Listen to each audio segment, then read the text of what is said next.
दोस्तों, मणिपुर भी हमारे देश का हिस्सा है और वहां पर बीजेपी की सरकार है। बोल सकते हैं डायरेक्ट फॉर्म में कि मोदी की सरकार है। पिछले 3 महीना से मणिपुर जल रहा है, लेकिन उस पर सरकार का कोई ध्यान नहीं है।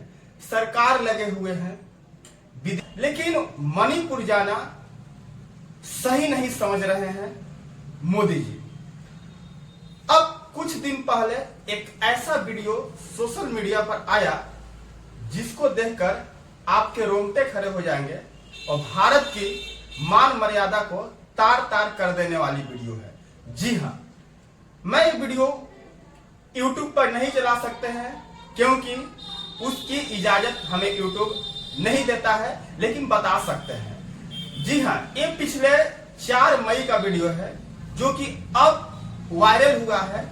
और वो वीडियो क्या है कि 2 आदिवासी महिलाओं को निर्वस्त्र करके परेड करवाया जाता है और उसके साथ छेड़छाड़ किया जाता है, शोषण किया जाता है, बलात्कार किया जाता है और उसके बाप भाई के द्वारा उसका विरोध करने पर उनको हत्या पर चढ़ा दिया जाता है। ये वीडियो पूरा देश देखा और परसों जो है हमारे देश के chief justice of India Chandrachud साहब भी देखे।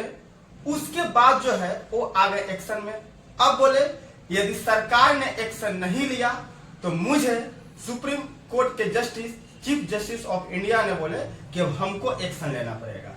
जी हां, attorney general of India Bharat के और सॉलिसिटर जनरल ऑफ इंडिया दोनों को फटकारते हुए कहा है कि अब आप एक्शन नहीं लीजिएगा तो मैं एक्शन लेने के लिए तैयार हूं। ये दोनों कौन है? अटॉर्नी जनरल ऑफ इंडिया और सॉलिसिटर जनरल ऑफ इंडिया। दोनों गुजरात के हैं और मोदी जी के दोस्त हैं। एक भारत के महान्यायवादी है और दूसरे महान्यायवादी के असिस्टेंट है सॉलिसिटर इंडिया। तो इस पर 36 सेकेंड का 3 महीना के बाद सरकार की नींद खुलती है और मात्र 36 सेकेंड का बयान देते हैं कि यह जो घटना है बहुत निंदनीय है, दोषियों को बख्शा नहीं जाएगा, फांसी की सजा दिलवाई जाएगी। और उसके बाद मोदी साहब बोले कि चाहे यह घटना मणिपुर का हो, चाहे राजस्थान का हो, चाहे छत्तीसगढ़ का हो, तो यहां पर भी मोदी जी पॉलिटिशियन की बात कर दिए, राजनीतिक बात कर दिए। मणिपुर की बात करते करते वो अपना राजनीतिक पक्ष भी रख दिए, क्योंकि बात उन्होंने राजस्थान का भी कहा और छत्तीसगढ़ का भी कहा। वहां कांग्रेस की सरकार है, इसलिए निशाना साध दिया मणिपुर के साथ साथ, जबकि मणिपुर में बीजेपी की सवाल है। यह स्टेटमेंट आया है। अब हम लोगों को देखना यह है कि मणिपुर का इंसाफ कब होता है और कितने दिन और जलते रहेगा। देश भर में आक्रोश है मणिपुर की घटना को लेकर। सभी नेताओं ने अलग अलग बयान दिए हैं। बिहार से क्या कुछ बयान निकल कर आई है मैं आपको बताता हूं।